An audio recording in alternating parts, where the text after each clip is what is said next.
Good morning, everyone. We're trying to get you a live feed. Till which time, let's figure out what all they're going to be going over today. We know that the arraignment for both of them in these murder charges should be going. And we also know that they moved Jake's hearing for breaking his previous violations to today as well. So that actually may take a little bit longer. So I think there's like a total of 4 charges they'll be going over. 4 for Jake, 2 for Rebecca. But we shall see. Also got somebody out there that might be getting us some news updates. So if we can get that, we'll pass that along. I was really hoping they would have it recording live though, but so far it's not looking like it.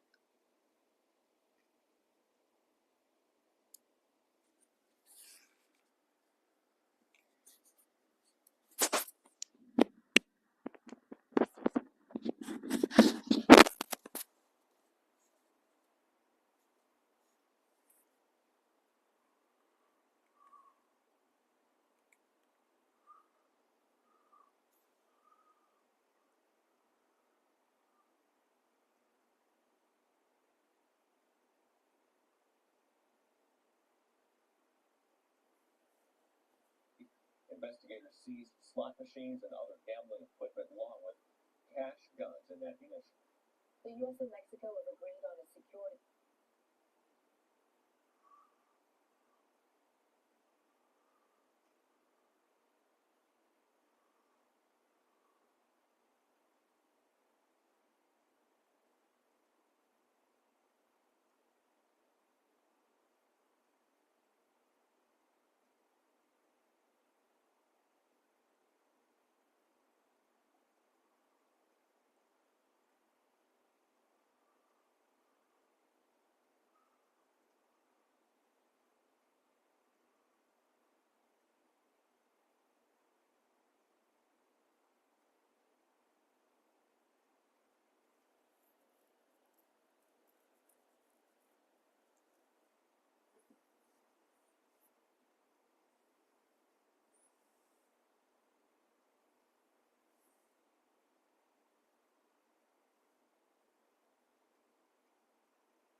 So court should be starting right about now,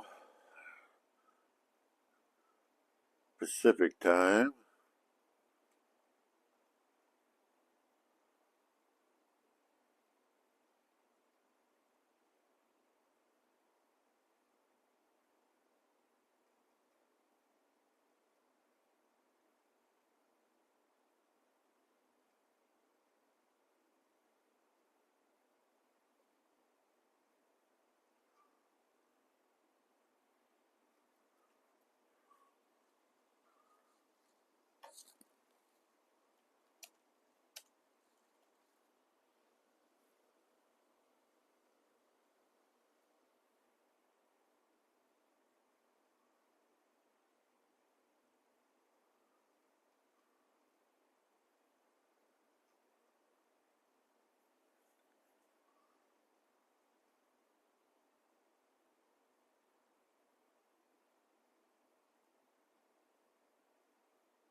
So Jake's previous conviction should be brought up today as well.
Hope everybody's having a good Thursday.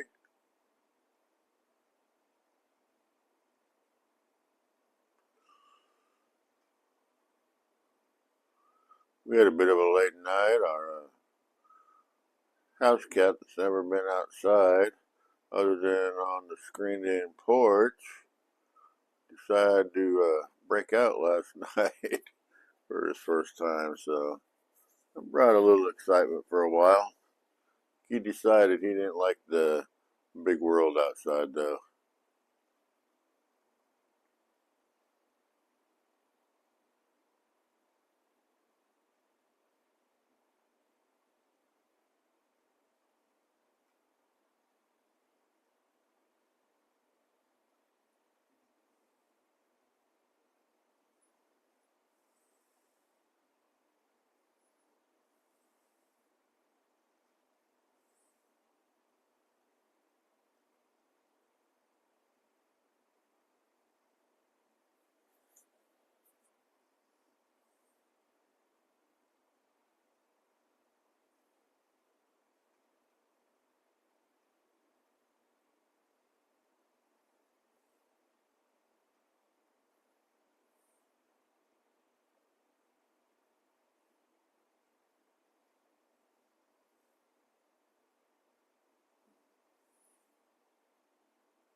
And of course, they both now have new attorneys.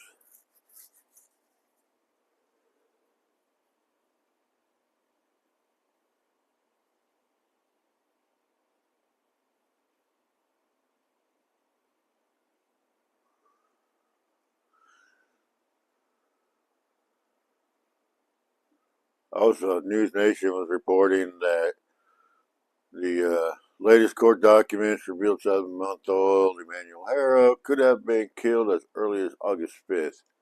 Which I think we've all heard that, which of course is 9 days before his mother reported him missing.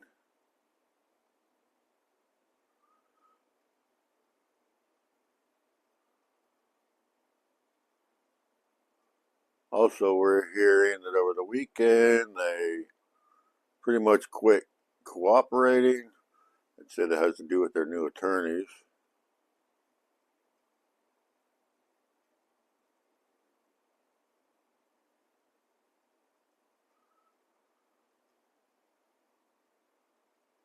Jake and Rebecca are both in violation of Penal Code Section 187, Subdivision A, a felony in that on or about August 5th, 2025, through and including August 14, 2025, in the County of Riverside, State of California, the defendants did willfully and unlawfully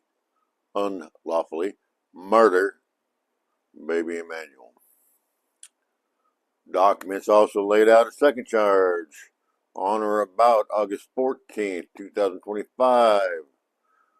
In the County of Riverside, State of California, defendants did willfully and unlawfully report to police officer, deputy sheriff, and members of the California Highway Patrol that a felony and misdemeanor has been committed, knowing that the report was false.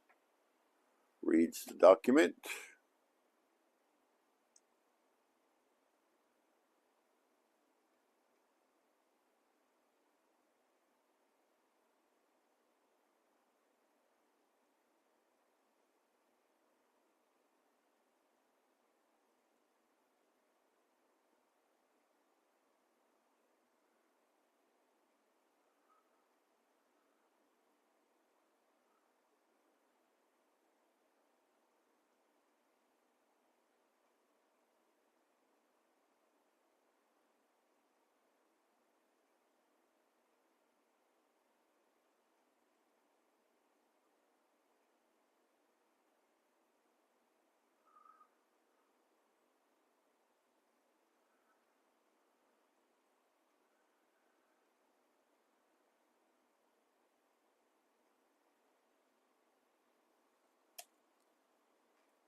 Go ahead and put Good up morning. that news conference of the. My name is Mike Hestron. I'm the Riverside Yeah. County District Attorney. Welcome. I want to do a couple of things today. First thing I want to do is introduce the individuals that are here on stage with me. First off, to my far left, we have Riverside County Sheriff Chad Bianco. We have San Bernardino County Sheriff Sergeant Nicholas Clark. We have San Bernardino County Sheriff Shannon Dykes. Morning. We have Assistant District Attorney Brandon Smith, and then myself. So someone who's not here, I want to thank as well, or introduce as well, Jason Anderson, San Bernardino County District Attorney. I want to start by thanking these gentlemen up here. I want to thank the San Bernardino County Sheriff's Office for their professionalism and their cooperation and the great work that they've done here so far. I want to thank Jason Anderson and the San Bernardino DA's office. His Bureau of Investigation has recently formed a high-tech crimes unit. They were instrumental in helping us with this investigation. Let me tell you how things are going to go today. There's going to be several individuals that make statements up here, and then when we're all done with the short statements, I will come back up and we will have a question and answer. I will take questions. I will take all of your questions till there are no more questions. Having said that, there's a lot that we can't say, that I can't say, that nobody up here can say. And the reason is that the defendants in this case have been charged with crimes, serious crimes. And so now they have a presumption of innocence that applies to them. They're innocent until proven guilty in a court of law. I'm not allowed to prove my case in the court of public opinion. And so there's a lot that we can't say in terms of the facts and the evidence. For that, you will have to come to the court and to the various hearings and see how the case plays out. Yeah, blah, blah, blah. However, having said that, it's appropriate to have a press conference because it was the defendants in this case that had a press conference first. And they did so in order to tell the public, the media, and ultimately law enforcement that their child had been kidnapped, when in fact that's not what occurred. And so we're here to clear up some misconceptions and to explain how this case unfolded in terms of the investigation.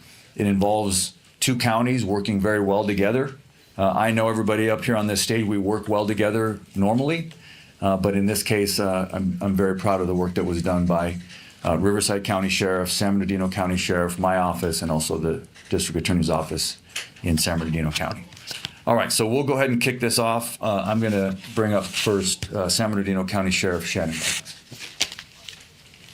Thank you, Mike.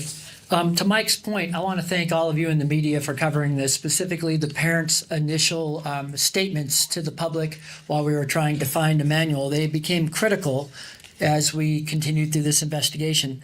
But I want to talk about a little bit about the process because we've seen a number of questions related to Amber Alerts and things like that. So I hope when I finish this that everybody understands kind of the course of the investigation.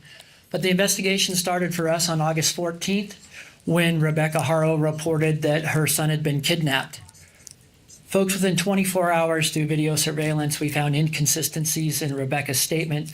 And as a result of that, there was no other vehicle to put out on an Amber Alert or anything. And I know many of you were wondering why that didn't occur. But really, after finding out those inconsistencies in the statement on the initial report, that's where hundreds of hours of investigations have come in by our Specialized Investigations Division to try to get to the bottom of what's really going on here. And when I say hundreds of hours, I'm talking about forensic data on vehicles, phones, and potential crime scenes, judicial authorized search warrants that were served. And through that process, that's where we learned that the jurisdiction of where this has occurred was in Riverside County. So hence the Riverside County DA and Riverside County Sheriff's Department, which I can't stress enough. We've had a long-term partnership. We work well together, and we know how to get things done in these environments. But that's why the jurisdiction had changed from the original jurisdiction that was reported in, which is Yucaipa, California. But as we went through that portion of the investigation and realized that these things had happened in Riverside County, you saw the culmination of all the different entities get involved. And going back to what Mike mentioned about the DA's office in San Bernardino County and high-tech crimes, forensically, there are a number of things that we were able to prove up that we're not going to be able to share today exactly how we did that, but there is a tremendous amount of evidence that suggests that the initial story posed was not the correct story. So in that partnership with our agencies, I'm going to introduce my partner, Chad Bianco, where this crossover occurred at Riverside, and we reached out to Mike, who's obviously filing the case, and of course Chad to assist us in the investigation. Chad? Thank you. Like Sheriff Dicus, I just want to thank all of you for, especially the normal mainstream media for your attention to this and for your cooperation in this as we were assisting San Bernardino in this investigation, trying to originally find a missing baby, but then eventually quickly learning that that investigation was not something that it started as. Not so much for social media and keyboard warriors who quite honestly sometimes hamper and prevent us from a good investigation. I do want to expand a little bit about our relationship with San Bernardino. A lot from the media, a lot of questions have been raised about jurisdiction. And what you probably know Vistaprint for business cards because we've printed them for millions of small businesses over the past 25 years. But we also print signs, stickers. Sheriff Dicus and I routinely talk about to our own communities isn't. And as a result, I can't say.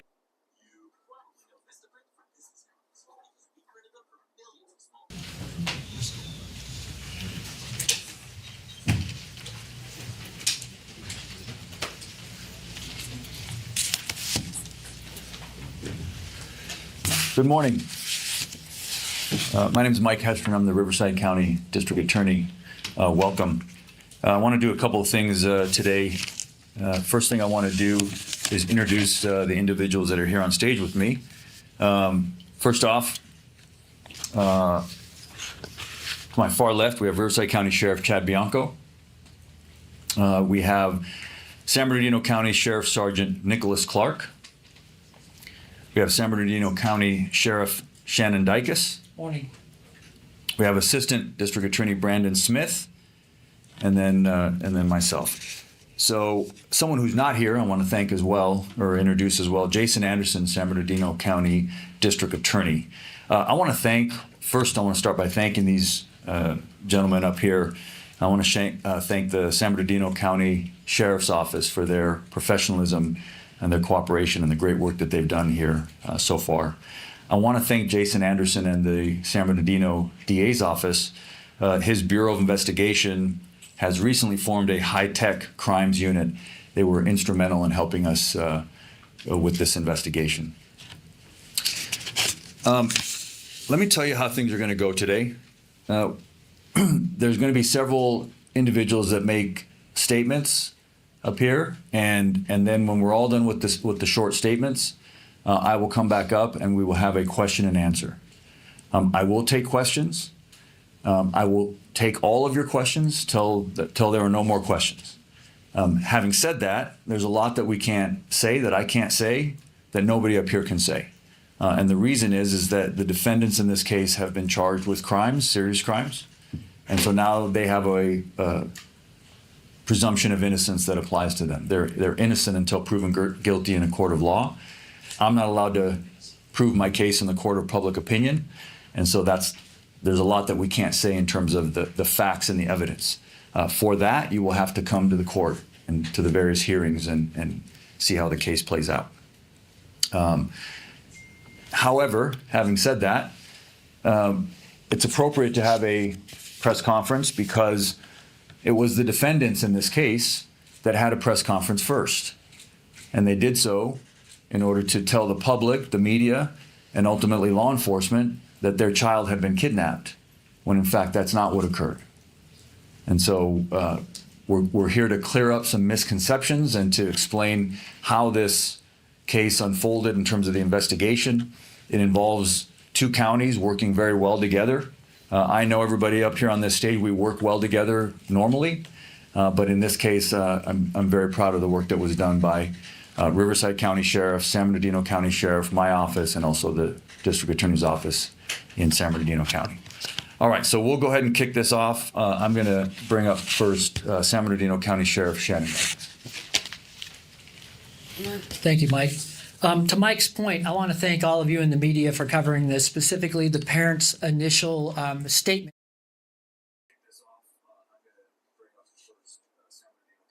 The Myers Fire, those living in Hemet, north of Devonshire, and east of Rose Road. Fire, those living in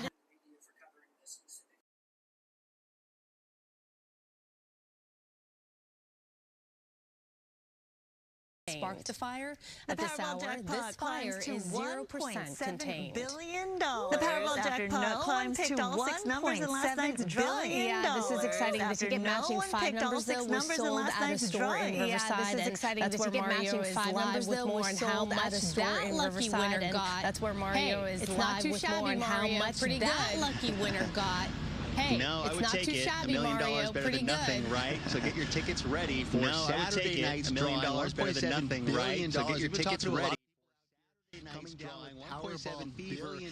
And some others who are feeling regret asking the question, why didn't I buy that winning ticket here at this Stater Brothers in Riverside? Asking the question, why didn't I buy that winning ticket here at this Stater Brothers in Riverside? They've already been blowing up with phone calls once the news broke about that winning ticket. They've already been blowing up with phone calls once the news broke about that winning ticket jackpot. That was at winning numbers for the latest drawing for that Powerball jackpot. That was at 1.4 billion, 316. So that drawing didn't produce a jackpot winner 69 tickets did match 5 numbers. So that drawing didn't produce a jackpot winner, but 2 tickets did match 5 numbers. Grocery store in Riverside, the other at a grocery store in Bakersfield, and with no jackpot winner, that grand prize now soars to $1.7 billion. And with no jackpot winner, that grand prize now soars to $1.7 billion. Saturday night, the third largest jackpot winning ticket here, hoping that they'll be next for the big win. Locals shocked about that winning ticket here, hoping that they'll be next for the big win. I didn't. I got too tired last night. I can't believe it. Like I was almost going to buy one and I didn't. I got too tired last night. Wow.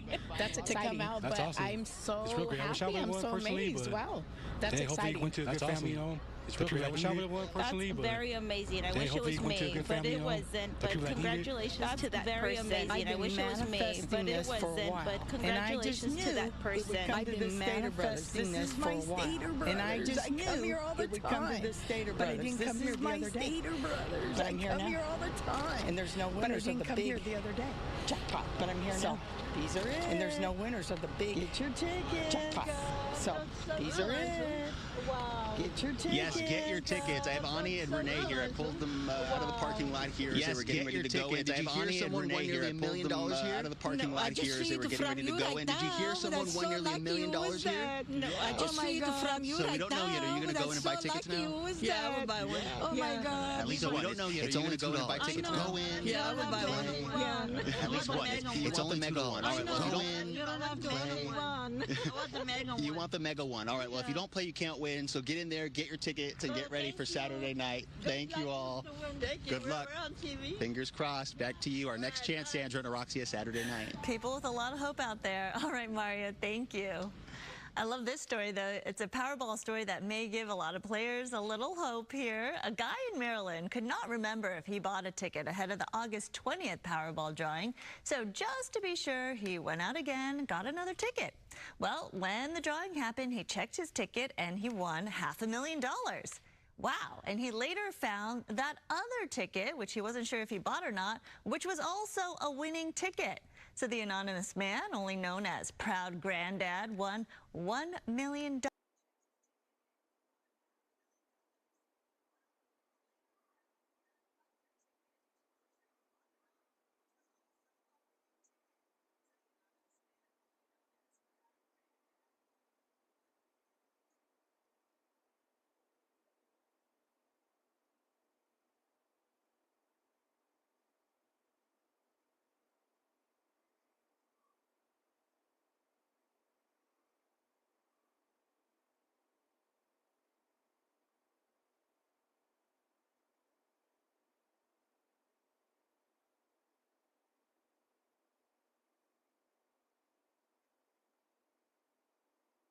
Here at Columbia. So that's the good news. Coming out of downtown LA on the 10 freeway westbound toward the west side. Oh my goodness, between the 5 to the 405, over an hour right now, 63 minutes. Northbound 110 between the 405 to the 10, 41 minutes. And on that westbound 60, even worse, between the 57 to the 5, 64 minutes. So please drive carefully. Now here's a look at some of the other traffic hotspots. Downtown LA Law Group, California's top injury law firm, can get you paid. We handle slip and falls, accidents, and many other injury cases. Text Injury Help to 40222 or visit us online at calldowntown.com.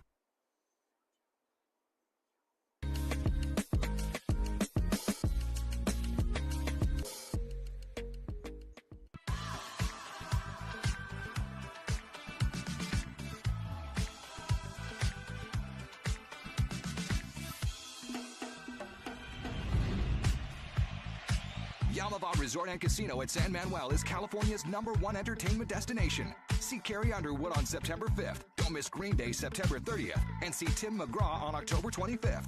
Visit Yamava.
son just did face a judge for the first time since they were arrested last week, and the bail for Rebecca and Jake Haro was set at $1 million each. Their son Emmanuel has been missing now for nearly 2 weeks, but family members say they haven't seen the baby in about a month, long before his mother reported him to be kidnapped. The update now from News Nation West Coast correspondent Nancy Lewis live in Riverside.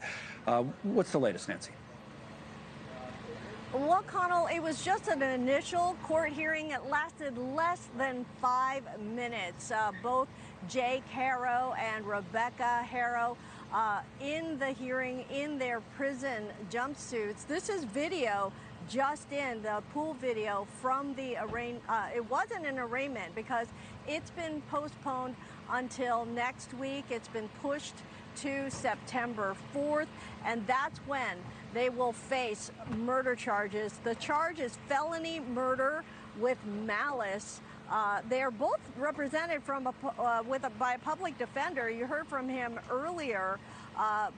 The pushed arraignment to September 4th because they need to gather more information from law enforcement. But in the courtroom, they sat on opposite sides. Jake in a red jumpsuit, he had glasses on. She was in a blue jumpsuit, and you can definitely see that the black eye that she has faded quite a bit. Both of them chained at the arms as well as at the ankles. They did not appear to look at each other at any point.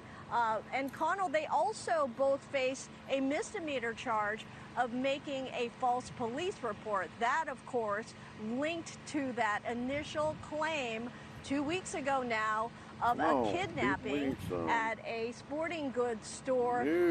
She had claimed that someone knocked her out while she was changing the baby's diaper in the parking lot of that store, and when she came to, the baby was gone. And then the sheriff's department then determining that this is a case of murder based on evidence. We have not heard much yet about that evidence. There is a news conference planned tomorrow with the sheriff as well as the DA, so we possibly could hear more.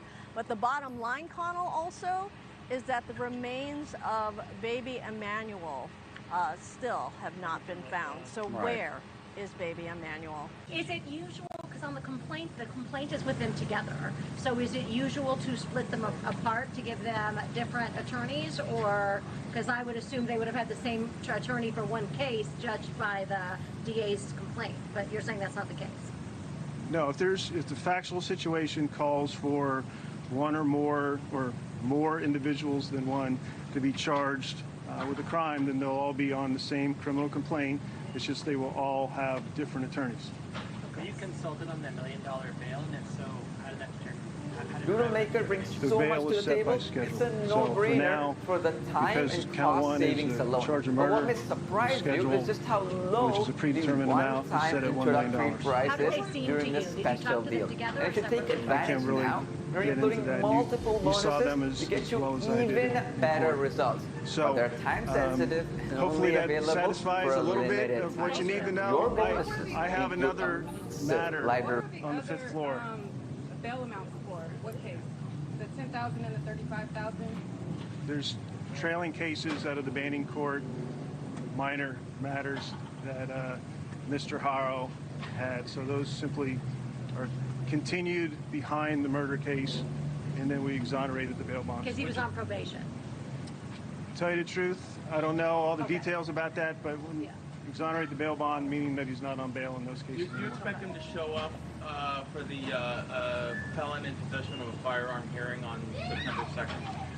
So that's information I don't know. I'll have to dig in, depending upon which individual we keep, right? But for now, the main case, the controlling case, is the case you're here on, and that's reset here in Riverside. All other cases will be on the same calendar here. It should be in Riverside. Do you know why these private attorneys kind of faded away? I don't. I can't speculate on that. To show why purple is the greatest sleep ever invented, we've hired Humpty Dumpty. No! Yes! No cracks! That's because the Gel Flex Grid is soft where you want it and firm where you need it. Visit purple.com or a store near you. So would I just invoice you all?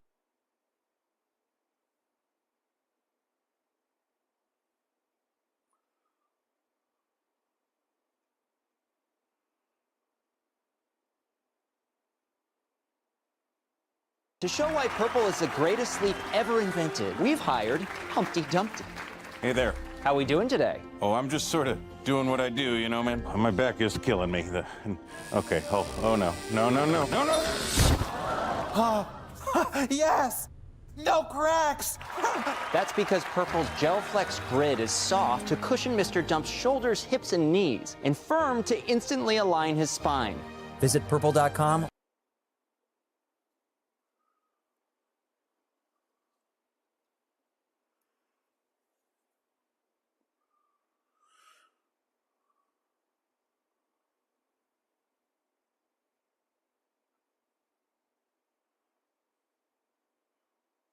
Still waiting and trying to get something on a live feed, but nothing seems to be out there yet.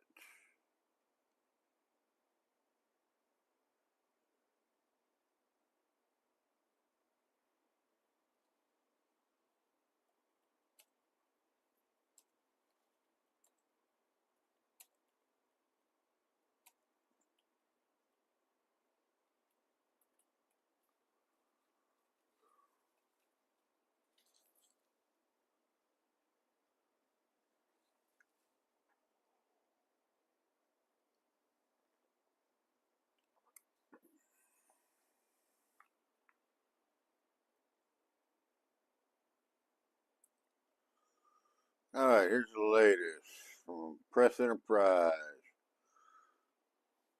Brian Rocco is inside the Riverside Hall of Justice this morning, confirming that Jake and Rebecca are due to enter their not guilty pleas as the case formally begins. Fox 11 reports the pair will be formally charged today. We already know that. Whereas murder filing and false police report, we know that. Emmanuel's remains are still not being found.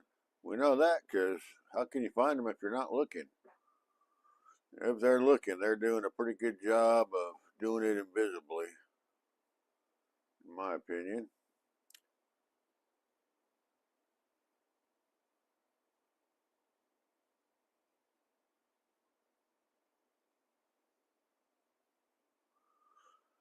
At the moment, there's still no anything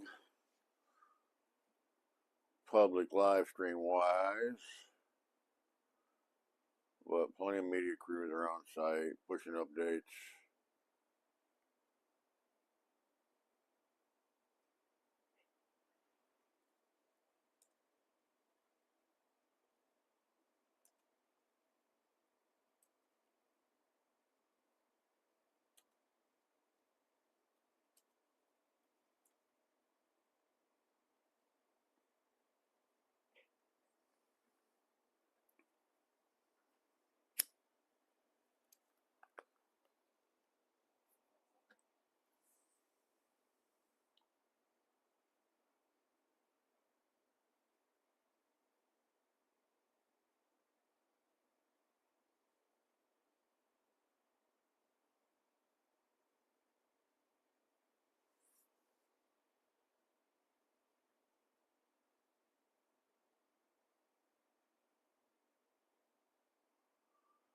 And for those that don't know, there will be multiple cases being held today, so they consolidated everything, including Jake's prior probation and violations. So those are supposed to be heard alongside the murder case.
everybody's having a good Thursday.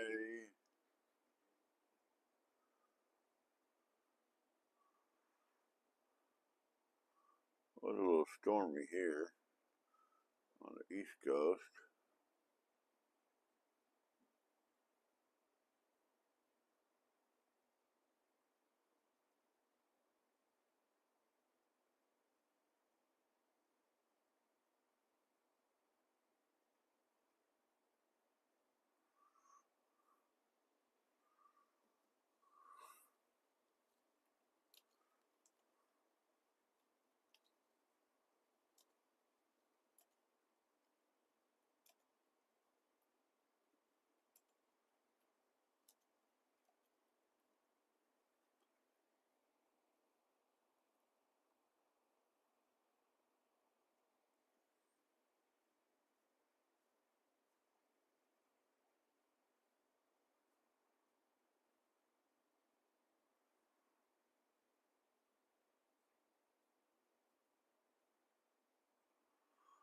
All right, this just in.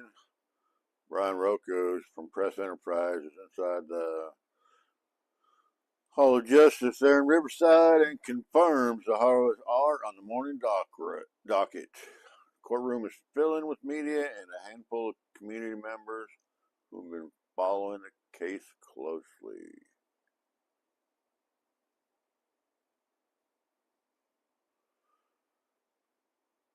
Fox 11 reiterates murder and false police report charges will be ready today and read during the proceedings. As of latest report, remains still missing.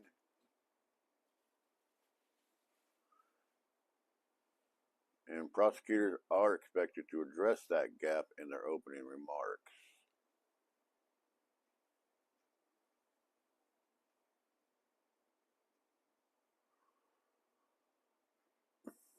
The hearing comes exactly 3 weeks after the Haro's false kidnapping report. A timeline prosecutors say is key to proving intent.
Okay. This just in, defendants are in the building and media is in place.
Currently, all the feeds for the Riverside Hall of Justice are offline.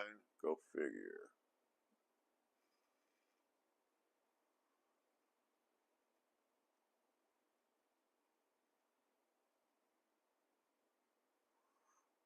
But we will keep our eye on them just in case they come up.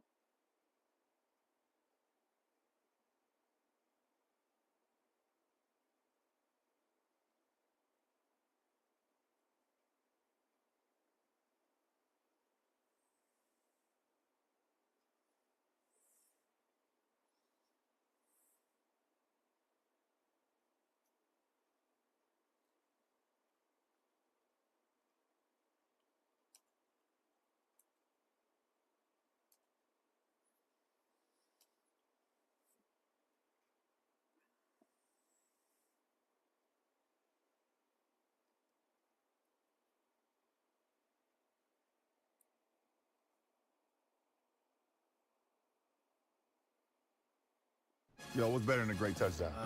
5.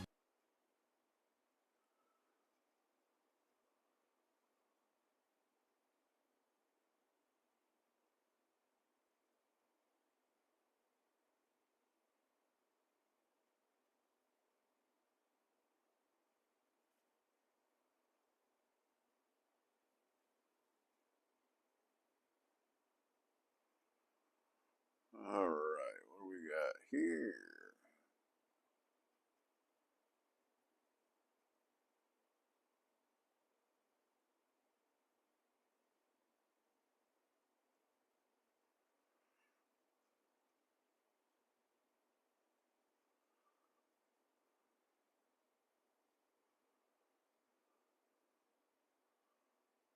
Nothing yet. An old live stream from the DA. We don't need to see that again right now.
Still nothing from Court TV.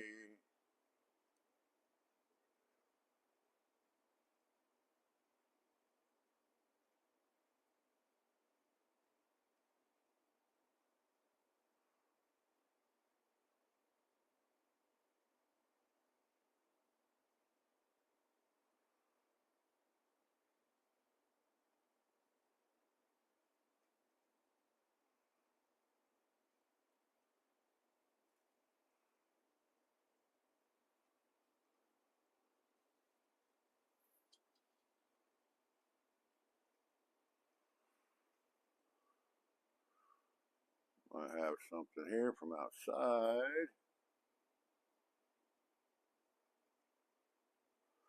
Let's see.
Because there's really nobody here. What does it put?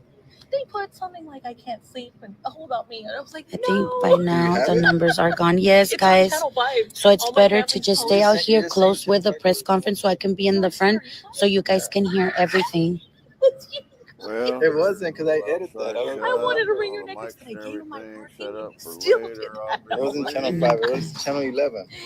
Did you get a number? Were you able to get a number or no? No, no girls want to give me the number. No. We can get you on. There's a lot of girls around here. No girls want to give me. No, because they're giving numbers now, so people to go inside the courtroom. I don't know. We have 2 people up there. Oh, you have 2 different cases. No, 2. Oh, 2 people actually in there. from Oh, our okay, station. okay. We have a reporter and no, we just have a reporter because the camera guy's from CBS. It don't matter. They're gonna edit it anyways. What? No, I don't remember doing that. Is it 9:35 there I now? remember It's you saying 9:37. that. Thank you Like, for you all the didn't work. tell us that. Thank you guys. Thank The you. reporter that was with us, he Davina would have listened to you. is He's there. really for the Talking people. about her. She's right there.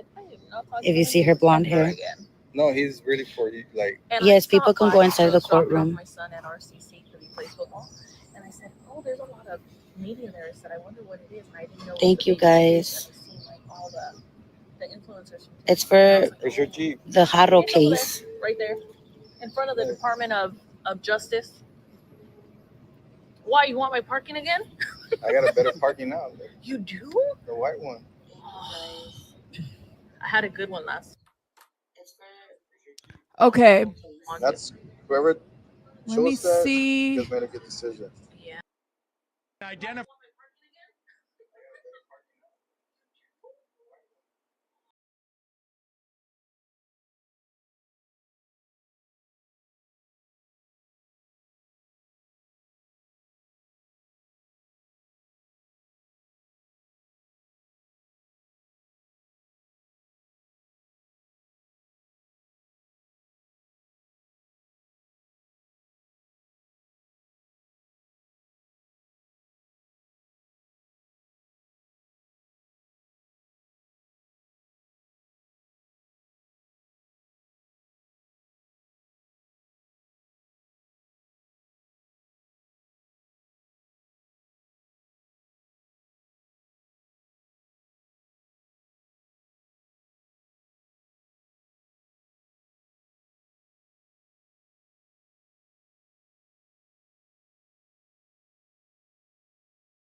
Absolutely, and that's helpful.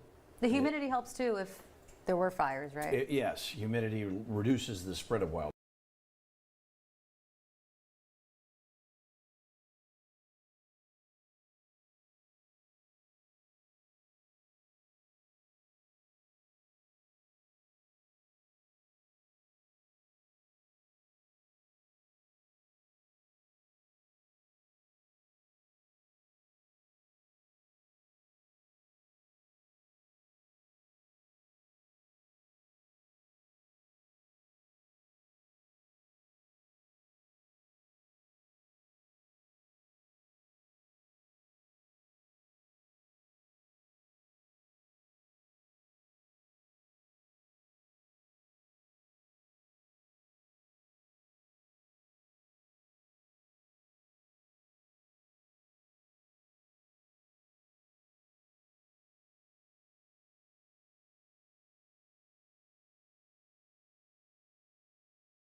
Bitch, are you Elsa?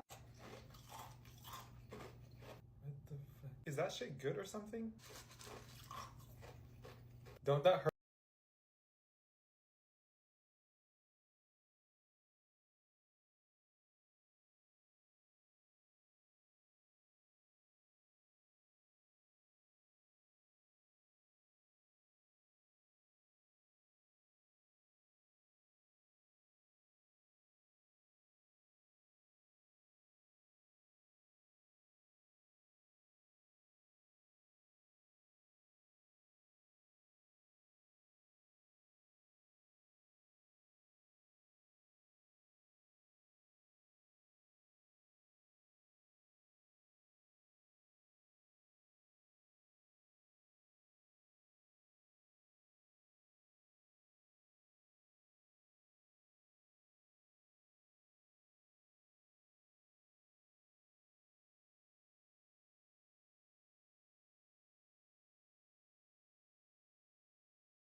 opinions. All are presumed innocent until proven otherwise in a court of law.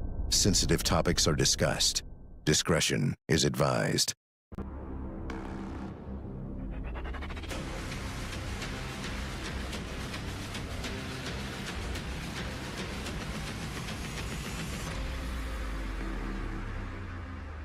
I'm Vinny Politan. The subject of my investigation is the disappearance of baby Emmanuel, a 7-month-old whose mother claims he was abducted in public. A strange story that has now resulted in investigators looking at the parents. Here's the story. Little baby Emmanuel Haro is just 7 months old. His mom, Rebecca, says she went to the sporting goods store and was in the parking lot trying to change his diaper when she was attacked and knocked out cold. When she came to, baby Emmanuel was nowhere to be found. How could a child abduction take place in such a public place? But yet, no one saw anything. Not one witness, not one video. Now, the San Bernardino Sheriff's Department is investigating, and the focus of their investigation seems to have shifted to Emmanuel's parents, Jake and Rebecca, who now have a criminal defense lawyer representing them. Where is baby Emmanuel, and who is responsible for the disappearance of this precious little boy? You know, watching this story as it's developed has reminded me of many other stories that we've covered and the dynamics. There was a case out in California, the Cal City toddlers, very similar to that in the way we first learned about the story and we learned about the disappearance of the child. In that case, it was the mother and father came out and were telling their story and answering questions. Well, the same thing happened in this case. Baby Emmanuel, gone, mom and dad standing out there, and I don't think they've necessarily spent a lot of time in front of cameras and microphones in the media and the public, etc., but telling their story and answering some questions. So let's begin there. Let's take a look at baby Emmanuel's mom and dad. We come to you guys asking you to help us find our son. He was abducted last night from Big 5. Somebody struck my wife while she was trying to change his diaper. And we just ask if anybody knows anything to please contact Ukaipa Police Department. Don't hesitate, just call. His name's Emmanuel. He's 7 months. He's 7 months old. Have you been notified of any information yet by local authorities? No. We have not. They haven't told us nothing. They said they don't have any major updates.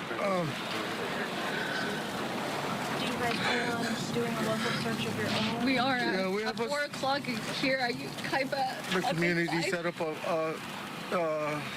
a search party at 4:30.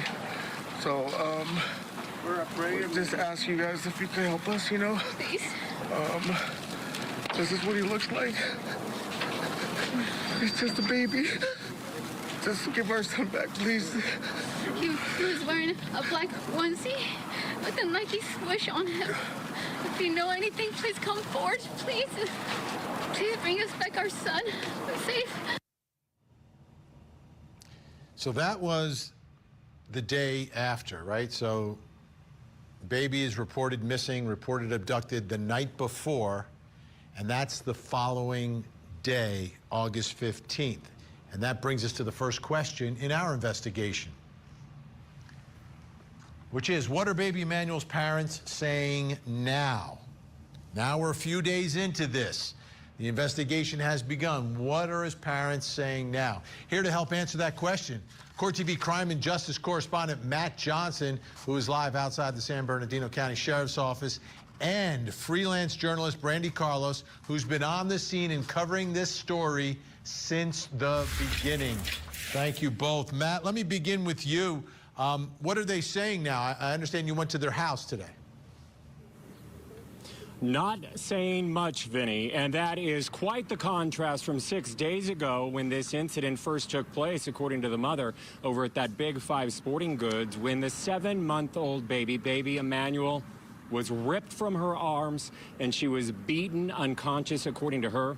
Well, sheriff's deputies here at the San Bernardino County Sheriff's Office here behind me, I have been in touch with them all day. They are pleading, asking for this family to come back to the table. They have since lawyered up and not answering their questions and not answering our questions. I want to show you what happened at their house earlier. This is the rural community of Cabazon. So we're located just off of the 10 freeway where the family has lived for several years. Right behind the home is the 10 freeway that links Los Angeles to Palm Springs. This home and the property has recently been searched by authorities. The family has lawyered up, no longer cooperating with police.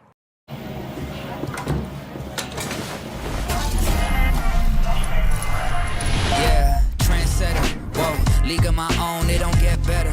I'm a bestseller. Get it, girl. When you wake up in the morning, when you wake up in the morning, darling, I'll be by your side. Here are Kelly Ripa and Mark Consuelos. Be there for an all-new season of Daytime's #1 entertainment talk show. Love you guys. Thanks for watching. Live with Kelly and Mark.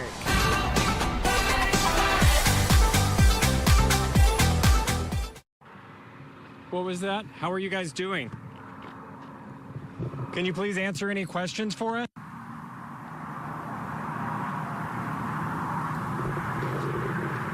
Can you please answer any questions? Do you guys have any information about the baby? Have police updated you guys at all on the investigation? Can I get his information, please?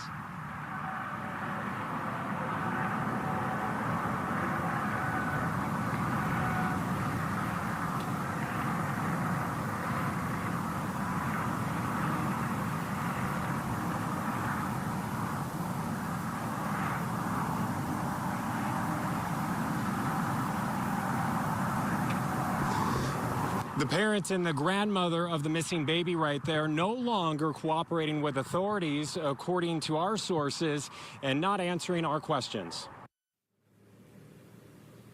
Yeah, Vinny, I stayed there for quite some time. There were a lot of people lighting candles, bringing candles, teddy bears, things of that nature. There's a makeshift memorial for this missing 7-month-old baby. This has really rocked to this community there in the Coachella Valley that is just outside of Los Angeles, about an hour, 2 hours away. It's on that stretch of road that is the 10 freeway, a main artery in Southern California linking Los Angeles to Palm Springs. Their house is right off the freeway, and it's a rural area, but so many people are touched by this in this community, and they want answers. And as for that family, they are just sheltering in place, according to their attorney, and not answering our questions or the investigators here.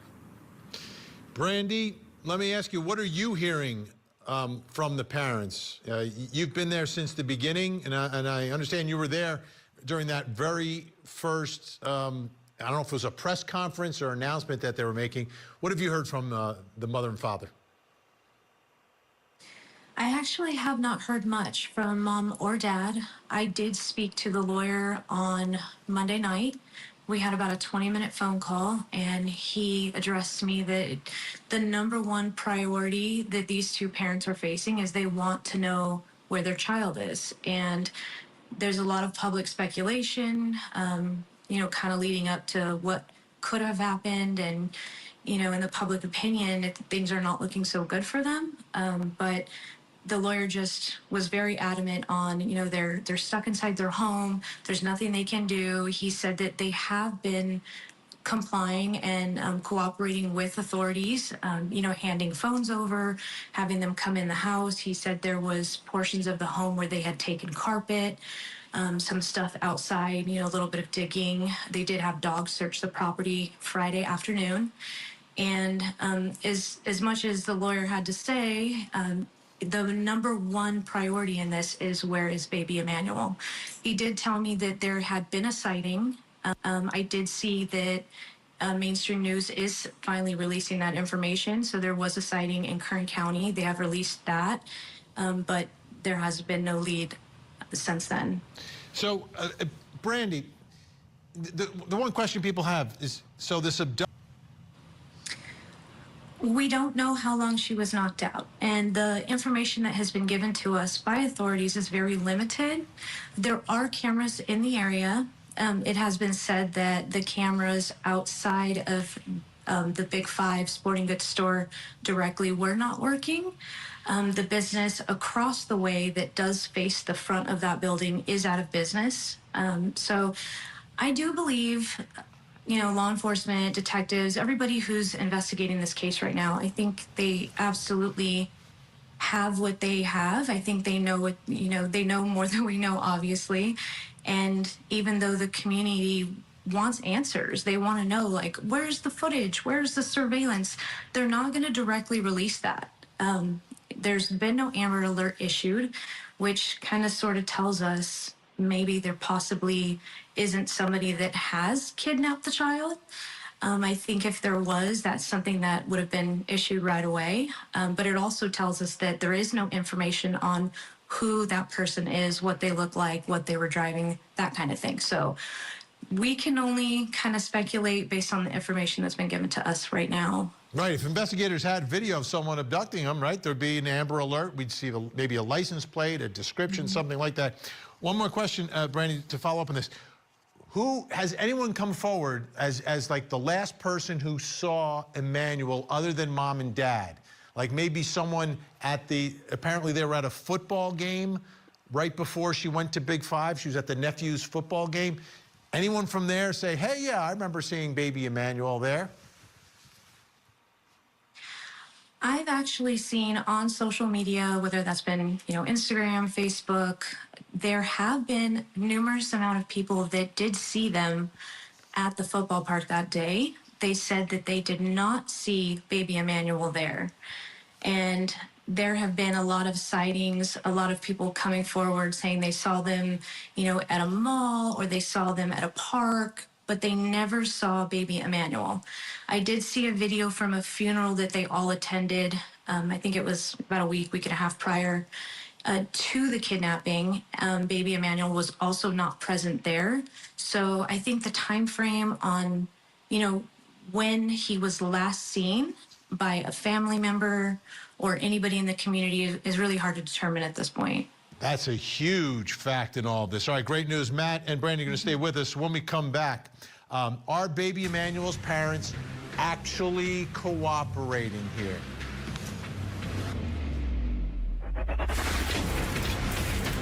The Court TV podcast will return. Lawyers, who wants to pull another all-nighter? Who's gonna review a ton of evidence? You? No, Cecilia is. Behold, Disco's new AI assistant. Hear it hum. This weekend, have a weekend! Beast.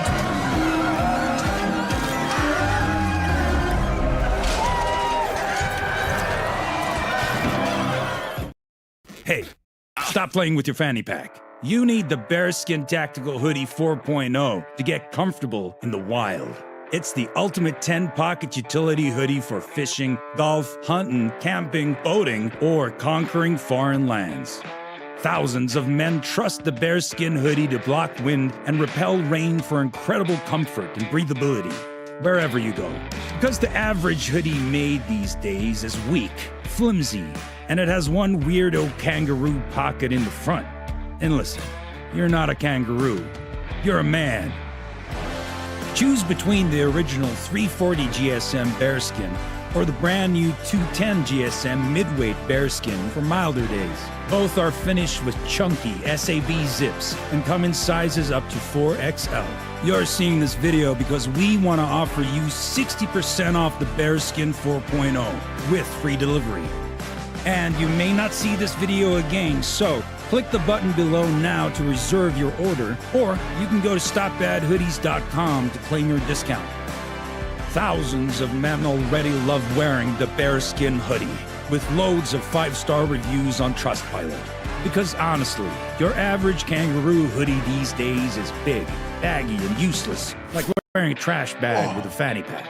That's why we built the bearskin hoodie like a tank, with the ultimate combination of strength, storage, and breathability. And with the improved winsulation technology on the waist, arms, and hood, you can customize your insulation to match the weather. Finally, the ultimate 3-in-1 travel jacket for men who choose to be prepared without being weighed down. Just like you, we hate carrying man bags, duffel bags, or messenger bags to keep our valuables safe and dry. Because hey, you're not a messenger, you're a man.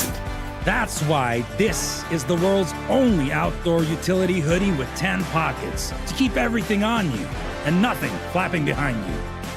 So, does the bearskin hoodie actually look good on a day-to-day basis? No, it looks fantastic.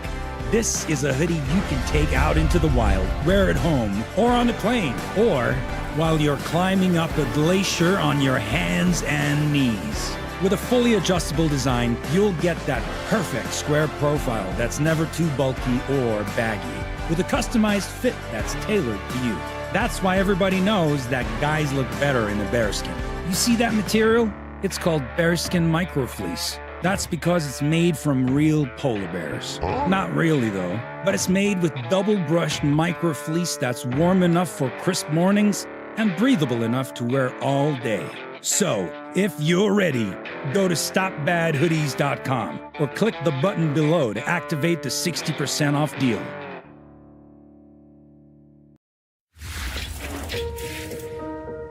Don't hesitate, just call. His name's Emmanuel. He's 7 months. He's 7 months old. And there are the parents of Emmanuel looking for help. If you know anything, please, please, please come forward. Their lawyer went on Ashley Banfield's show on News Nation, and this is some of the things that he said here. I think it's interesting. And this is sort of responding to the fact that they're not cooperating. I don't know where that statement that they stopped cooperating came from. I spoke to the detectives yesterday, offered Jake to continue to speak with them, have not been made aware of any requests today to speak with Jake, said both parents voluntarily turned over their electronic devices and their passwords. They have no reliable transportation. They don't have phones or internet to contact people because their devices have been taken, so how can they participate? Everyone's made up their mind and saying that they're refusing to do anything. Well, they can't. And that brings us to the next question. In our investigation, are baby Emmanuel's parents actually cooperating? We're kind of getting mixed signals here. Still with us to help in our investigation, Court TV Crime and Justice correspondent Matt Johnson, live outside the San Bernardino County Sheriff's Office, and freelance journalist Brandy Carlos, who's been on the story from the beginning.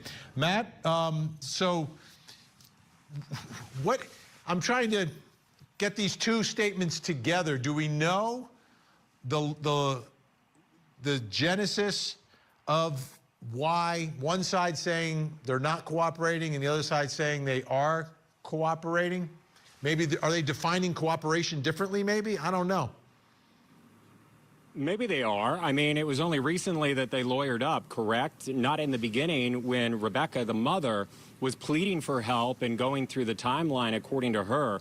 Well, the initial statement from investigators here at the San Bernardino County Sheriff's Office, let's put it on your screen. It's this, including investigators interviewed multiple individuals, including Emmanuel's parents, Jake and Rebecca Haro.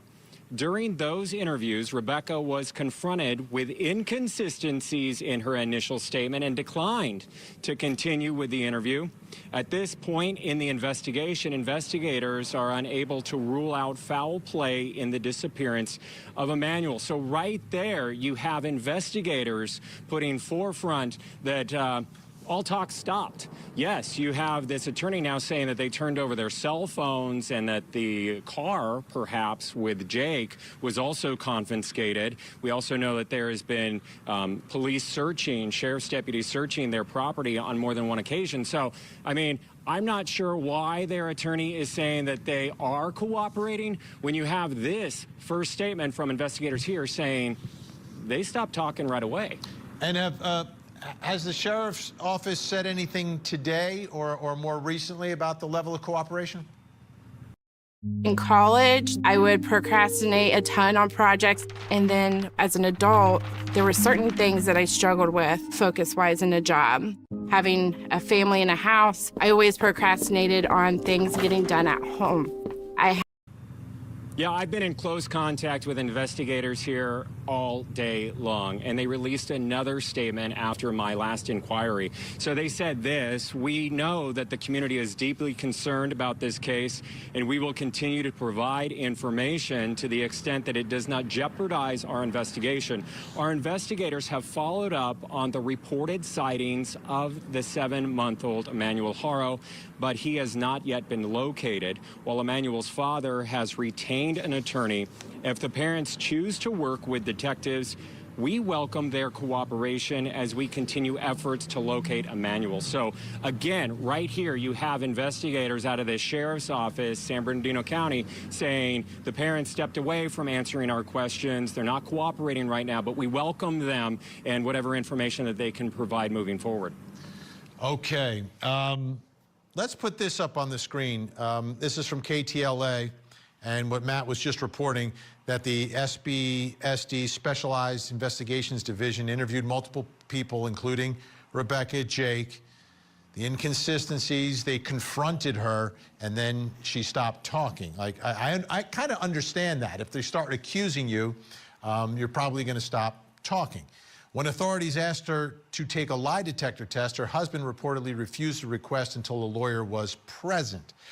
Brandy, what are your thoughts here on the cooperation, the level of cooperation, and in what direction investigators are going right now? I do believe early on, baby Emmanuel went missing on Thursday. That's when it was reported. Friday is when we kind of got to see the parents, on TV. The first initial statement that we did receive with any information from authorities was that statement, about them not cooperating anymore, refusing until they, sought out some kind of legal counsel. So I thought it was kind of interesting when I did speak to the lawyer on Monday night. He said that he could not speak for both parents. He could only speak for Jake because he was only representing him. So I don't know if there hasn't been any cooperation going on because Rebecca does not have counsel currently. Maybe she's still looking. That is all kind of unknown, I think. And that's a great point there, that the lawyer is doing the right thing. You can't represent both, because if there are charges here at any point, the interests of mom and dad are going to be very, very different, and each would need their own counsel.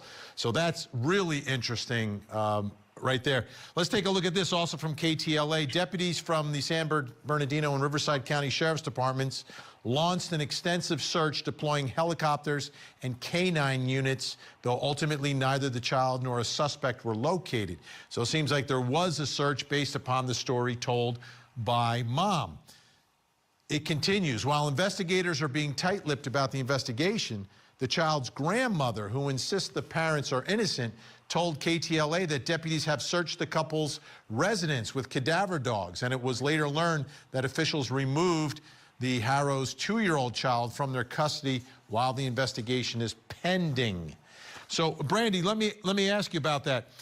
Are there any ongoing searches, either being run by the parents or by law enforcement, for the man who allegedly said "Hola" and then knocked her out and stole the child? Or is everything seemingly at this point focused on the search of the residents and things connected to the parents? I do believe authorities and local law enforcement, I believe they're doing everything they can. I mean, you have to realize that they do a lot of stuff by tech. They have their cell phones. I'm sure they are dissecting them. They're going through them. They can see all the locations that they've been for the past however many months. So I do feel that authorities are actively searching. They know what they're looking for, and they're not going to come out and tell us what they're looking for either. So again, they probably know a lot more than we do. But as far as the community goes, the community has been amazing. From, everybody reporting that they saw them, at certain locations. I know a lot of people have gone out looking, in ditches, or just looking in areas, looking in dumpsters. There's there's been all these things that have been speculated about being seen, but we just, you know, I just urge everybody to continue keeping their eyes open. If you see something, say something, you know, please report it. And you just never know. Businesses, they were seen at a lot of businesses locally within, you know, the past week and a half leading up to this event. So if you are in the Banning, Beaumont, Yucaipa, Cherry Valley area, you know, as a business owner, check your cameras, see if you saw something. Matt Johnson, if in fact something happened to little Emmanuel and someone disposed of his body, we're talking about an incredibly large area. This is almost like a needle in a haystack.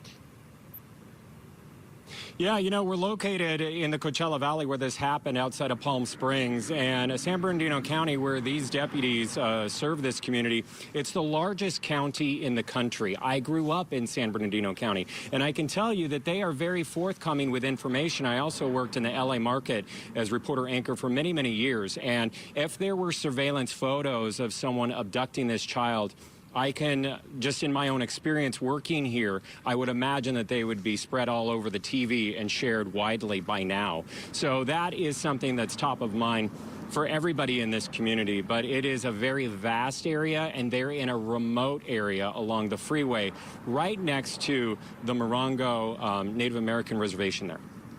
Matt Johnson working hard for us. Thank you so much. Brandy Carlos doing incredible work covering the story. Appreciate it.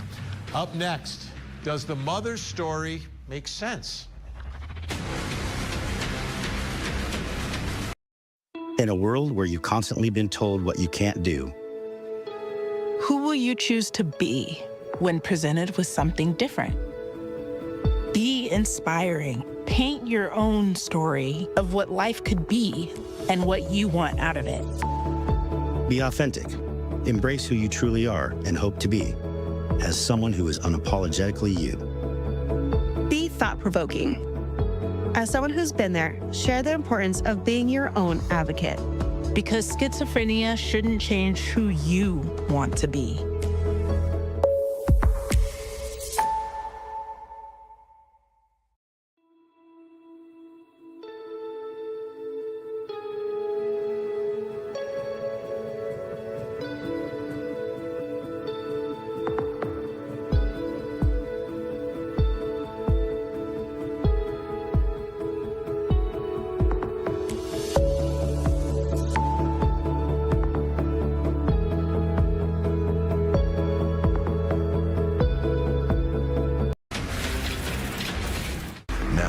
Back to the Court TV podcast.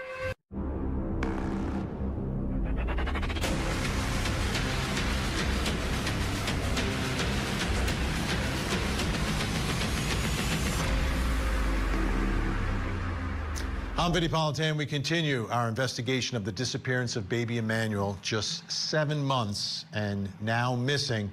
Mom says she was assaulted and the baby was kidnapped in public. Here's the story.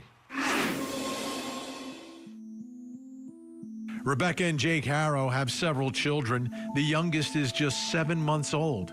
His name is Emmanuel, and he is missing. Emmanuel is full of inconsistencies. Where is baby Emmanuel, and who is responsible for the disappearance of this precious little boy? So looking at this story, it really comes down to one of two scenarios, right? You've got one scenario where the baby was abducted. You've got another where the parents are lying about the abduction and something happened to that baby and they are the ones responsible. Now, they're not saying they don't know what happened, Mom and Dad. They're saying they know exactly what happened. Matt Johnson is out there in California and, as you saw, was at the home of Emmanuel's parents and went from the home to the scene of this alleged abduction. Let's take a look.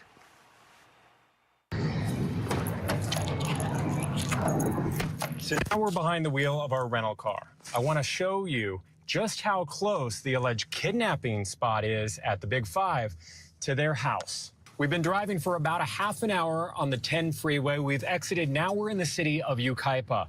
We're approaching the alleged crime scene, according to the baby's mother. The Big 5 sporting goods parking lot.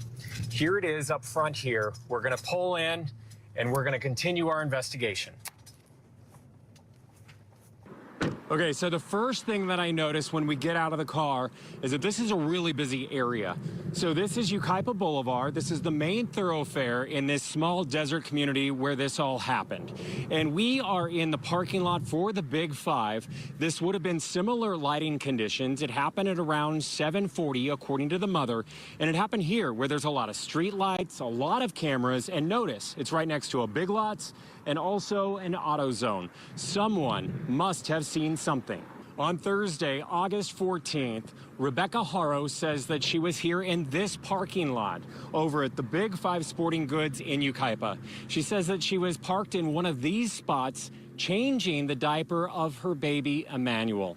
And that's when someone walked up from behind. They hit her head. They knocked her unconscious, according to what she told police. When she came to, the baby, just 7 months old, was missing.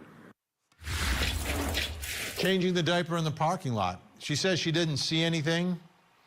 Everything went white. She got knocked out. All she heard was a man say, "Hola," and then she's knocked out cold. Down and out. And that brings us to the next question in our investigation. Does the mother's story make sense? Here to help answer that question, criminal defense investigator, he's the best, Charles Middlestack, and the host of Hidden True Crime, Lauren Mathias. Great to have you both here.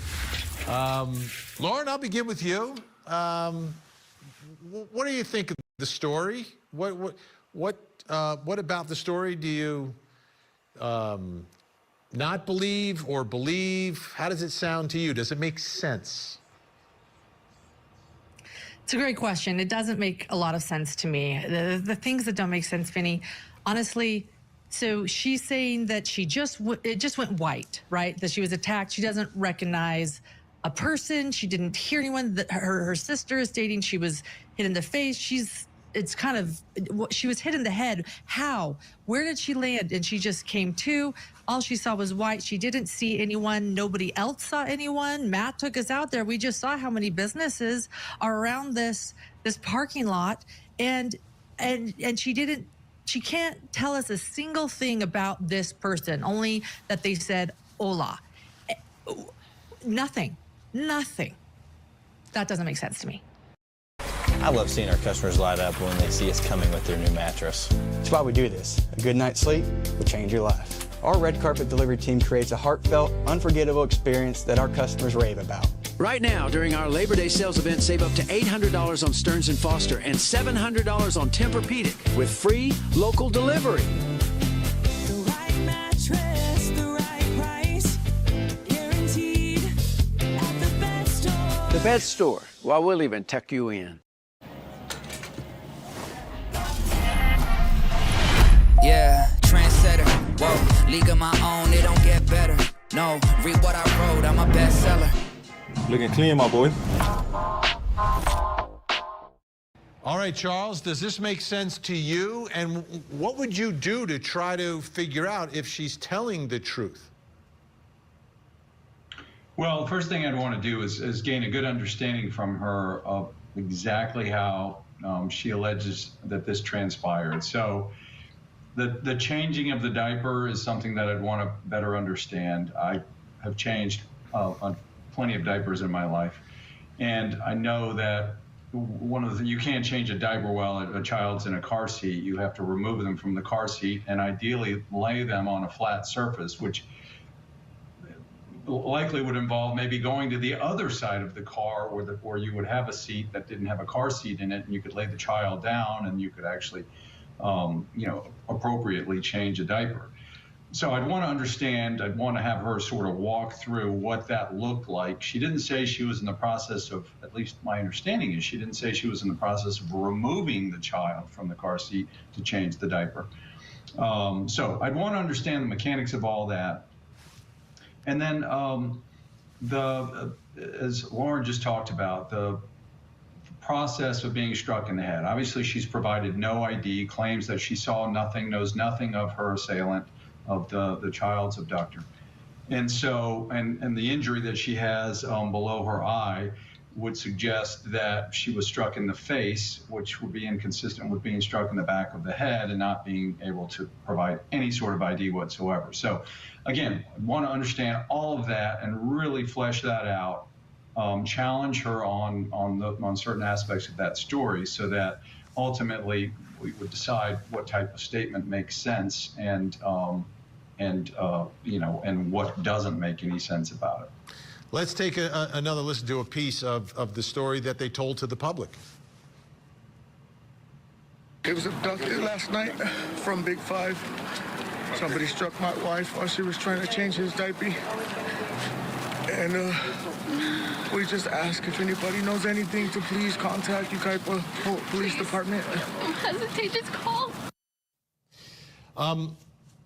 Lauren, what are your thoughts of the demeanor? I don't know what their baseline is. You know, we've never met them before. I'm sure they have not spent a lot of time, you know, public speaking and all of that. So I get that. So what did you take away from their mannerisms, the way they delivered this to the public? Thanks for asking that. I'll share exactly what I think. A diaper. Really? A diaper? This is a man trying to sound, in my opinion, very sort of sweet and childlike and gushy when we also know that he has child abuse convictions as well from another one of his children. So it's really hard for me to sort of accept this tone. We see these tears. And look, I want to say this. Nobody knows how they would act in this situation. Very few people know because we haven't been faced with this. And people grieve differently. But while they are sort of crying and not able to catch their breath and weeping, whatever is going on, Child Protective Services is also taking their 2-year-old out and making sure their 2-year-old is safe. And it's just, the whole thing is very hard to swallow for me watching them on these multiple interviews, and I don't think I'm the only one. Yeah, that's been the overwhelming reaction. Charles, how important is the last proof of life of Emmanuel? I know many parents and grandparents, like there's a picture every day of our children. We have phones, we have a bottomless supply of film these days. Not like the old days, Charles, when you and I were growing up, right? Parents these days, lots of pictures. I mean, that's one way, right? Like if you took a picture of the baby, it would be time-stamped. Sure. Or if someone other than mom and dad can say, hey, yeah, I saw Emmanuel here or there. To me, that is such an important fact. How important do you think it is for the investigation in trying to figure out if this story's true or not? I think it's everything, and I think that's probably where these, quote, inconsistencies are coming from. I think law enforcement has probably tried its best to this point to ascertain the sort of patterns that this family engages in, whatever those patterns may be, whether there's daycare involved or dropping child off at a grandparent's house or maybe a neighbor assisting in some babysitting, whatever that looks like, whatever those patterns are. But absolutely identifying the last person who saw that child alive becomes, I think, the most critical part. And then you work forward from there in terms of trying to determine movement, activities, location. This older son, this son that was playing football, the one that was allegedly the cause of going to the Big 5 sporting goods store. I think that is probably your star witness in this case at this point. The 2-year-old is probably not going to have a lot of value to the case, but that son, whatever age he may be, I think is really important. And I'm certain that law enforcement has spent some time with him trying to understand what his observations were. And obviously he's very susceptible to a lot of pressure from law enforcement to get to the truth of the matter in terms of what was happening. And Lauren, a lot of people have been talking about this as well. The actual poster they were holding up, I don't know if you noticed, like the headline says, missing kid. We talk about missing kids all the time, but I've never seen an actual poster with the picture on it that says missing kid. I don't know, is it just me, or do you think that's a little strange? With Purdue Global, you're getting a quality education backed by the power of Purdue University, a name employers respect. You're worth it. Start your comeback today at purdueglobal.edu. Without the ones like you working tirelessly to keep things running, everything would suddenly stop. No matter your industry, Grainger's here for you with professional-grade supplies. Call, click Grainger.com, or just stop by. Grainger, for the ones who get it done. No, it's weird. It's way weird. I mean, a missing child would have been better than missing kid, and then you throw in the fact that this is an infant, 7 months old. I think most of us actually refer to that as a baby, or an infant, or a 7-month-old. You know, that's when you say, how old is your baby? 7 months old. You know, once they hit a kid, maybe, you know, say a year. This is a baby that you identify with how many months old it is. It's not a kid. You know, it's an infant. It's the most vulnerable human being, you know, on this planet. And no, I thought it was very dismissive. And then this sort of contradiction of like missing kid. Oh, but we were changing its diaper. I'm struggling. Laura Mathias, Hidden True Crime, thank you so much. Charles Middlestat, great to catch up with you. Great to see you. Thanks so much. Still to come, where should police be looking?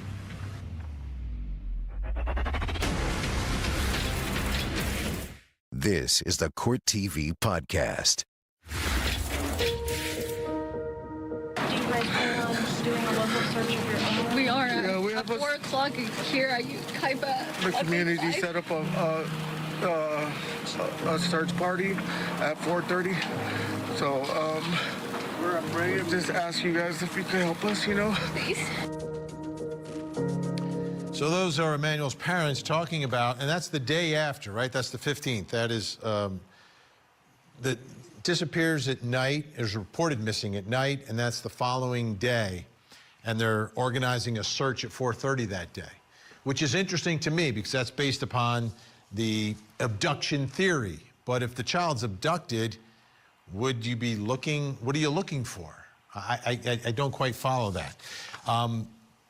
Jake, the father's lawyer, was on with Ashley Banfield on News Nation, and Hughes is the lawyer, Vincent Hughes, said that Haro, the father, feels like no one is listening to him and question whether the cops are doing enough. The reason I'm on the show, to be very clear, is they're begging for the public to help. They're begging for people to provide information. And that brings us to the next question in our investigation, and it's about the police investigation. Where should police be looking right now? Here to help with our investigation, forensic death investigator and the host of the very popular Body Bags podcast, Joseph Scott Morgan, and retired FBI Special Agent Bobby Chacon. All right, Bobby, if you were called in on this case, where would you be looking based upon the two theories, right? There's one theory the parents could be involved. The other theory is that there was an abduction here. Yeah, well, if you buy the abduction theory, there is no place to search. Like you said, Vinny, if the theory would be, I don't know, a trafficker or whatever gets this kid into a car and then takes off in the car. So they're not going to be in the nearby woods. They're not going to be in the families. You know, now, if the parents are involved, what you do is you take cadaver dogs out to the property, and that's where we see police have been searching. So we know what theory they're working under. And that's the natural theory because, you know, the mother's story doesn't make sense in a lot of ways. You know, for a person to lose consciousness, they have to be hit so hard in the head that they would sustain a much more significant injury than this mother has apparently suffered. And so, you know, they're going by the theory that this woman had something to do with the abduction. So therefore you look at the property, you bring cadaver dogs, you bring tracking dogs, you search the property, you get search warrants, which is what they've done. The other theory, the abduction theory, there's not much to do unless somebody saw a car, the kid being put in a car, or you have video from the parking lot of that shopping center. You know, if they have video of that Big Five, of this woman coming into that store without the kid, you know, they've got some hard questions for her. Yeah, Joseph Scott Morgan, let's go under the theory that investigators perhaps are looking for a body, right? I mean, it's the reality, right? If they're looking for a body, and we don't know how long the baby may have been gone, what are they likely to recover at this point out there in the Coachella Valley? How are you looking at this? Well, I mean, certainly not enough time has passed for there to be a tremendous amount of decay. You would still have biological evidence that would be there, certainly stuff that's recoverable, and certainly something that could tell an annual story, just from a trauma standpoint. I think, you know, Bobby had hit on how they're searching the property, along with dovetailing with that. I'm going to be all over these vehicles. The one thing I found in that investigation, if people are involved in the death of an individual, one of the things that you want to do is try to put as much distance between themselves and the decedent as possible. Many times that involves a vehicle. If there's any kind of biological evidence, now we have to assume that family vehicles, you're going to find this child's DNA in there. But I'm talking about things like blood, this sort of thing. And you have to be able to explain that from a physical, you know, how did blood from this child arrive inside the interior of the vehicle if there's no known trauma in the past? So I'm going to be looking really hard at the vehicle and also continue to search around the property. And where are the parents prone to go? You and I actually covered a case a couple of years back about a family that went camping, it seems like to me, and the father disposed of remains in an area where they knew they were familiar with camping. All right, so you have to look at those patterns of behavior. You know, what isolated areas did they access that maybe no one else? Hey, careful, guys. Whoa, whoa. Go from out of pills to refills, same day. Prescription refills made easy. Another good reason to check GoodRx.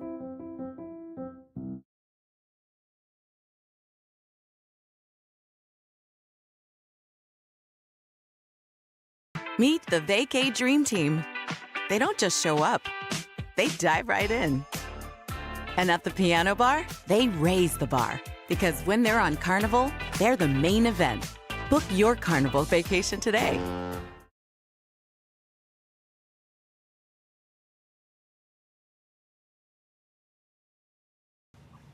And Bobby, they've all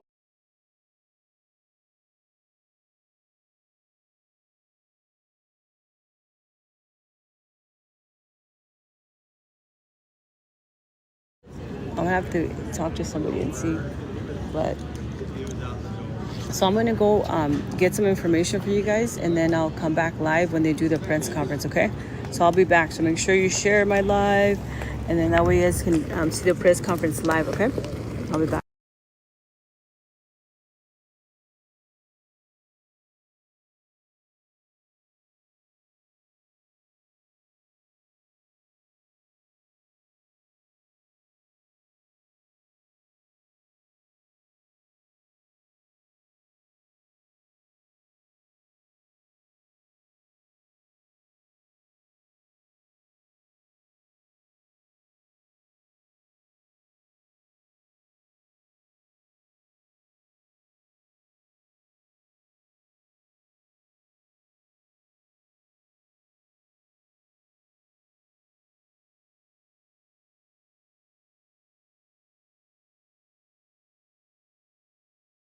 And if they took a trip recently, if they traveled anywhere where they needed to get gas or supplies, because generally they want to drive a distance, like the doc said, put distance between themselves and the child's body.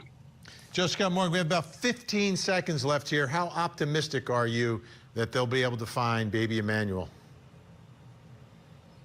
Alive. Very low. I think at this point remains. This child's baby is so fragile, Ben, and as Bobby pointed out, this is a hostile environment environmentally. It's just, it's going to be an uphill climb for the investigation. Joseph Scott Morgan, Body Bags Podcast, Bobby Chacon. Great to have you both on the show. Thank you so much. Now, as I mentioned, there are just two possibilities here. Mom is telling the truth, and some man abducted this child. And at this point, that may be what everyone is actually hoping for, because under that possibility, Emmanuel may still be alive. The second possibility is that the parents are lying and Emmanuel is dead.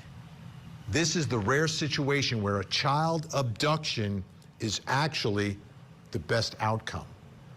I'm Vinny Politan. We'll keep digging for answers as the investigation continues.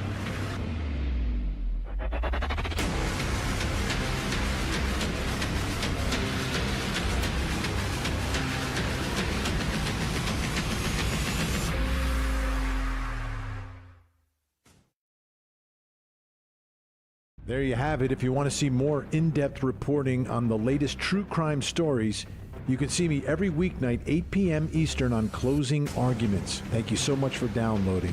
And as always, please don't forget to hug the kids. This podcast is a production of Court TV. Go to CourtTV.com for more content, trials on demand, and to find out how to watch Court TV in your area. Need better sleep? We can help. It's Mattress Firm's best sale of the year. Upgrade now to a queen mattress and adjustable base for just $499.99. Mattress Firm. We make sleep easy.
I'm Vinny Politan. The subject of my investigation is the tragic disappearance of 7-month-old Emmanuel Haro, whose parents reported him abducted, but now mom and dad are locked up, and we're learning a lot more about the investigation.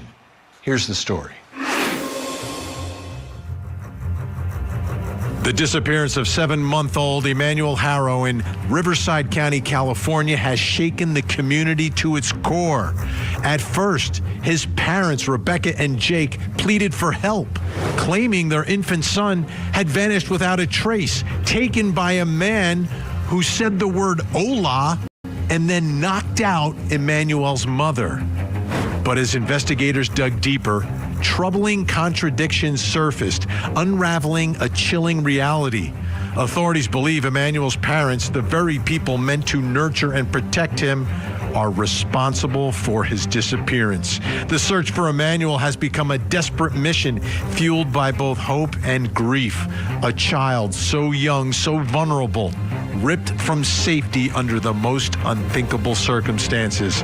And prosecutors say it was his own mother and father who are responsible for this horrific act. And the search for Emmanuel has not ended.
Have just been arraigned on murder charges, and Gigi Gracia was in the courtroom joining us live with this very latest update. Gigi, what can you tell us? That's right. This arraignment lasted all of 10 minutes, and both Jake Haro, through his public defenders, and Rebecca Haro, through her court-appointed private attorney, entered a plea of not guilty. Now, I believe we have some video. This was just recorded, has not been edited. We saw Jake Haro come into the courtroom. He's wearing that red jumpsuit, which indicates he is not part of the general population in jail. He is kept separate. Moments for after his the crash, people seen running up the hill, desperate to help any victims they could find. Haro was wearing blue. Passengers We didn't see the color of her pants, which apparently determines, but we do not believe she is part of the general population either. Again, both of them entering pleas of not guilty through their attorneys. They really didn't speak. Jake said, "Good morning, Your Honor." Then he acknowledged, and you're looking live at that video right there. You see Jeff Moore. He is the court-appointed private attorney for Rebecca Haro. He stood right in front of her. She is sitting behind him. Jake and Rebecca were on opposite sides of the courtroom. Both of them brought in through separate doors. I did not see either of them look at each other at any time. I may have missed a glance, but Jake Haro kept his eyes on the judge, and Rebecca was covered by, again, her attorney that you see there, Jeff Moore. And he is from Blumenthal and Moore. That is a law firm that works with the county of Riverside, the Riverside County Public Defender's Office. They are appointed by the court. Next important dates. They have what's called a, let me get that right here, the Felony Settlement Conference. That is also referred to as a Trial Readiness Conference. That date has been set for September 16th. And basically the lawyers come together with the judge, with the defendants in this case, and talk about the trial, their readiness for the trial, what they expect, and if there's a plea deal that is reached. And I want to note here that the Riverside County District Attorney Mike Hestron said there were no plea deals in the works, but again, that was last week, so things could have changed. That will be discussed on September 16th. On September 17th, the next day, that is the scheduled start date for the preliminary hearing, often referred to simply as the prelim.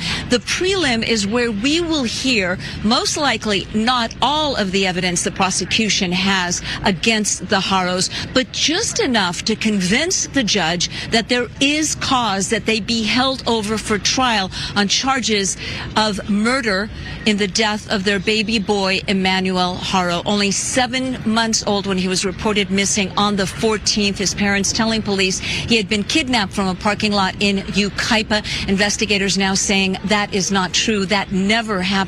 And in court documents, they list the date of possible death between August the 5th and August the 14th. August 5th, most likely the last day that investigators can independently confirm that the baby was indeed alive. And I want to reiterate, his body remains have not been found yet. Again, mark your calendar if you're following the case of baby Emmanuel, September 16th and September 17th for a prelim. Of course, those dates could always change. But once again, Jake and Rebecca Haro entering pleas today to not guilty to charges they murdered their son. Reporting live in Riverside, I'm Gigi Gracia. We'll send it back to you. Thank you, Gigi.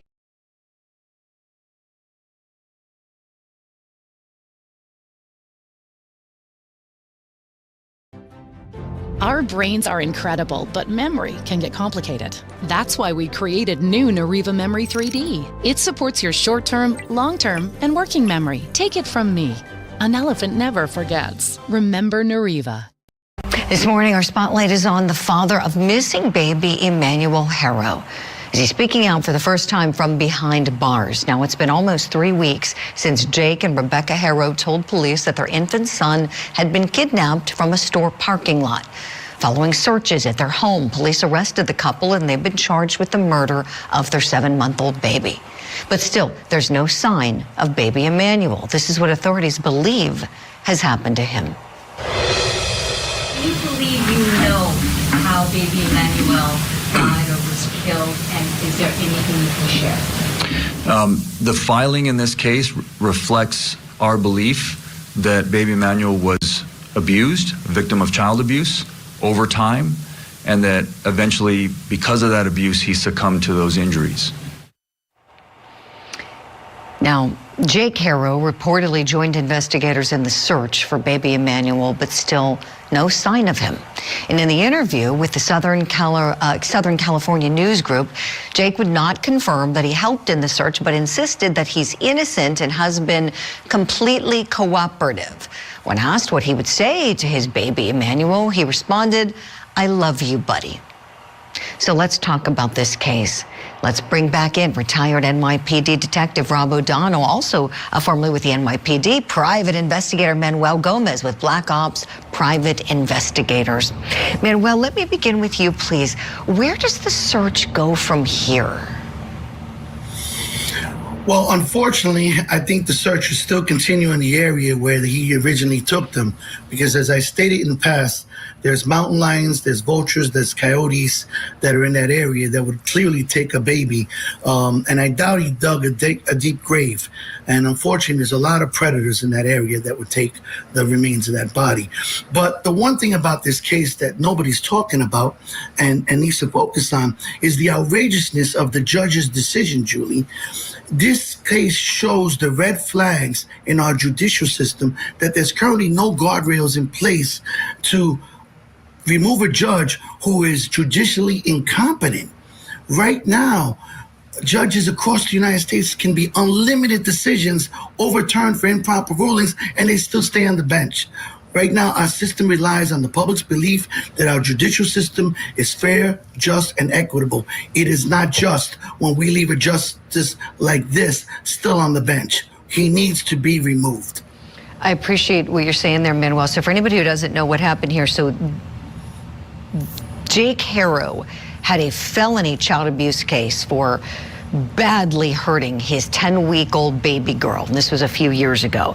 And the district attorney, when he gave a press conference, he said essentially what you said, Manuel, that this was just an outrageous decision by the judge to give this man what's called a suspended sentence, essentially, and probation. I never like suspended sentences. I feel like it's like a legal fiction. You're either incarcerated or you're not. Here he was not. And so the DA says that's how this murder happened. Let's take a listen.